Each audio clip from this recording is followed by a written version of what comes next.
Saul Sanchez laglag na sa world ranking. Kumusta naman si Casimero?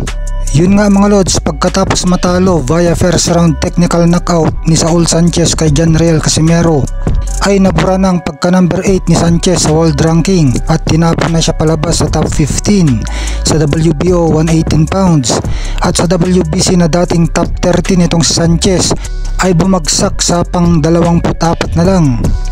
Samantalang si Janriel Quadrolas Casimero ay nananatili sa kanyang pwesto sa dalawang naturang sanctioning bodies. Hindi siya umangat kahit impresibong panalo niya kay Saul Sanchez na pinabagsak niya at isang round lang niya tinapos ito. Ayon sa mga haters ni Casimero na dahil ito sa non-bearing ang panalo niya dahil nag-overweight siya sa laban.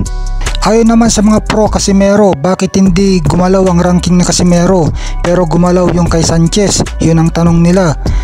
Kung walang bearing ang laban nila, dapat daw sa total performance nagbabase ang sanctioning bodies at hindi sa weight issues. Ano sa palagay nyo mga lods? Comment na at pag-usapan natin yan.